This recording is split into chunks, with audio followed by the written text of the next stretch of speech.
Halo Sobat Warta Kota, Anda sedang menyaksikan berita terupdate hari ini. Di sini kita akan membahas situasi terkini Indonesia dan Jakarta, mulai dari politik, kriminal, dan juga berita viral. Bersama saya, Juanita Ari dan rekan saya, Desi Selviani. Oke, pada berita pertama ada kasus kematian di ruang tertutup yang belum terpecahkan selama sepekan. Kasus kematian diplomat muda Arya Daru Pangayunan masih menjadi misteri selama sepekan lamanya. Yang membuat geger adalah Arya Daru ditemukan tewas di dalam kamar kosnya dengan wajah dan kepala yang tertutup oleh lakban. Kasus mayat yang terbungkus lakban sendiri cukup jarang terjadi di Indonesia. Apalagi kasus ini menimpa orang penting.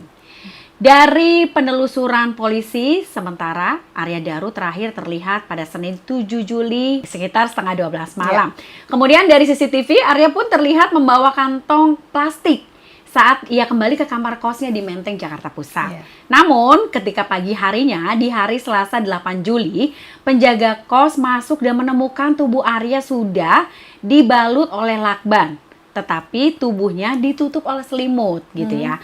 Masih dari CCTV penjaga kos membobol jendela Arya Daru lantaran korban tidak juga menyaut ketika dipanggil-panggil.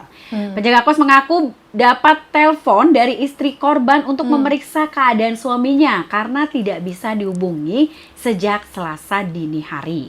Kemudian ketika dicek, penjaga kos di CCTV itu terlihat kaget dan mencoba merekam video dengan kondisi Arya Daru dari luar.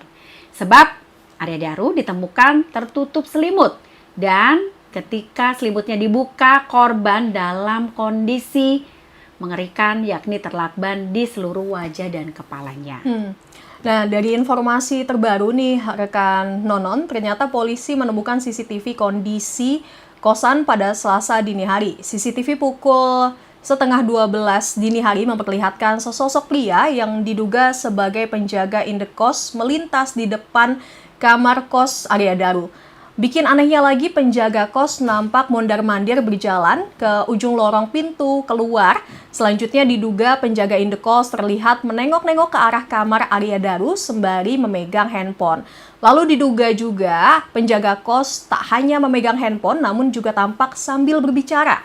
Nah, di akhir video, pria diduga penjaga indekos itu sempat berhenti di depan pintu indekos Arya Daru sambil berbicara lewat handphone. Bahkan ada juga momen penjaga indekos ngintip ke jendela Arya Daru tapi nggak terlihat nih aktivitas penjaga kos itu mengetuk pintu kamar Arya Daru pada Senin malam. Makanya penjaga kos tengah malam bolak-balik kamar untuk memastikan korban itu katanya hanya baik-baik saja atau tidak.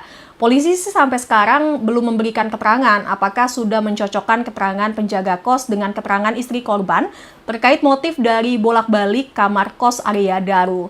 Makin anehnya lagi, kejadian ini, kos Arya Daru itu punya pengamanan ganda. Jadi untuk masuk ke halaman kos, hanya pemilik unit yang bisa, kemudian pintu kamar juga memakai smart lock. Keterangan penjaga kos lagi nih, kamar Arya Daru juga tergrendel dari dalam saat ditemukan tewas. Nggak cukup sampai di situ keanehannya. Dari hasil pemeriksaan visum luar di Rumah Sakit Cipto Mangunkusumo menunjukkan bahwa tidak ada tanda-tanda kekerasan yang ada di tubuh Arya Daru dan tidak ada juga barang berharga yang hilang dari kamar kos Arya Daru. Saat ini masyarakat juga pastinya masih menanti ya otopsi Arya Daru yang harusnya sudah sepekan ini biasanya sih sudah selesai otopsinya. Namun polisi belum memberikan keterangan terkait dengan hasil otopsi Arya Daru. Selain itu, Polisi Metro Jaya juga tengah menyelidiki secara ilmiah hingga melibatkan penggunaan smart lock, CCTV, dan memeriksa kemungkinan inhalasi lakban, keracunan, atau pelibatan pihak lain. Baik, langkahnya lagi, kematian Arya Daru ini juga membuat banyak beragam spekulasi dari para kriminolog. Ahli kriminolog UI misalnya, yang bernama Adrianus Meliala mencurigai kemungkinan Arya Daru itu bunuh diri karena tidak ditemukan sama sekali jejak kekerasan dalam ruangan terkunci dari dalam. Hingga ia juga menduga korban mungkin overdosis obat tidur lalu tercekik lakban.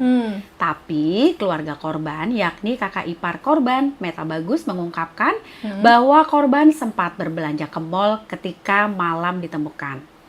Korban ke Mall Grand Indonesia untuk membeli pakaian serta kebutuhan saat akan berangkat ke Finlandia di akhir bulan ini. Agak aneh ya kalau Iya. misalnya bunuh diri tiba-tiba dia ke Finland belanja dulu di mall seperti itu. Iya, jadi bingung kan jadi ya gitu. Oke, karena rencananya korban akan ditugaskan menjadi diplomat di Finland. Selain itu, korban juga sudah berjanji akan membawa keluarganya terlebih dulu jalan-jalan ke Candi Borobudur sebelum dia berangkat ke Finlandia. Berarti kemungkinan bunuh diri juga bisa terpatahkan ya dari Ya, keterangan keluarga dari itu. keterangan keluarga. Bahkan korban juga sempat menjual mobil mereka. Karena khawatir tidak ada yang mengurus mobilnya selama nanti korban tinggal di Finlandia. Kalau mau bunuh diri ngapain harus jual mobil dulu ya kan? Jadi kayaknya ini mungkin bunuh diri kemungkinan terpatahkan. Namun ada juga sosiolog, kriminolog UGM menyoroti bahwa kasus TPPO yang pernah ditangani oleh Arya meski sudah lama selesai, tapi bisa saja memunculkan resiko dari pihak yang merasa dirugikan. Berarti pekerjaan Arya Daru ini ada kemungkinan juga nih bisa terkait dengan kalau misalnya emang ini kasus pembunuhan gitu ya. Mengingat pekerjaannya juga kan cukup penting gitu untuk diplomasi negara dan sebagainya. Iya, baik. Kemudian ada juga kecurigaan bahwa wajah dan kepala yang dilakban bisa jadi loh sebagai simbol dari si pembunuh untuk diplomat lain berhati-hati karena mata, mulut, dan telinga tertutup merupakan simbol agar pihak lain tidak Takut cut ya. jadi takut karena ada semacam simbol ancaman berarti dari pihak tertentu.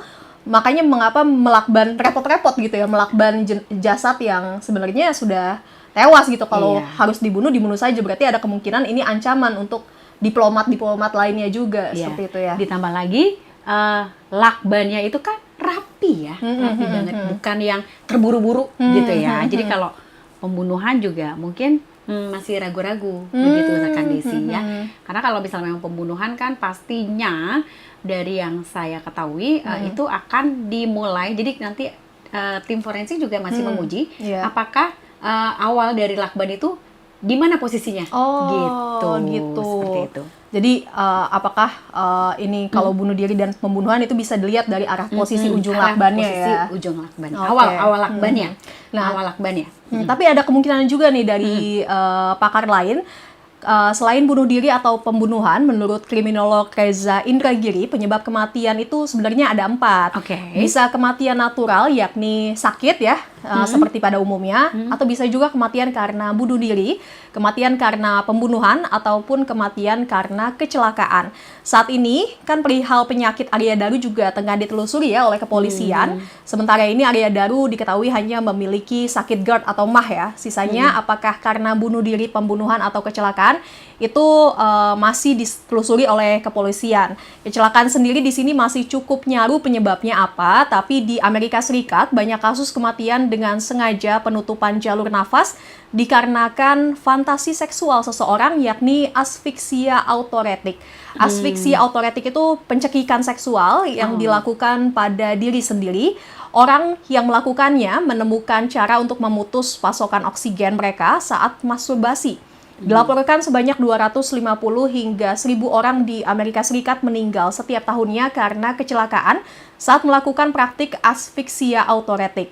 Biasanya para korban menggunakan cara-cara tidak biasa untuk menutup saluran nafas diri sendiri seperti menggunakan tali atau ikat pinggang, menggantung diri sendiri, menutup kepala dengan kantong plastik, menaruh sesuatu yang berat di dada hingga menggunakan gas atau zat lain yang memutus oksigen. Tapi bagaimanapun juga ya nih non, selengkap-lengkapnya info yang tersaji di media, tetap informasi terlengkap saat ini ada di meja penyidik. Jadi kita serahkan saja dan percayakan saja semuanya kepada penyidik. Diharapkan penyidik juga nantinya bisa membeberkan fakta seterang-terangnya agar tidak menimbulkan spekulasi liar ke depannya.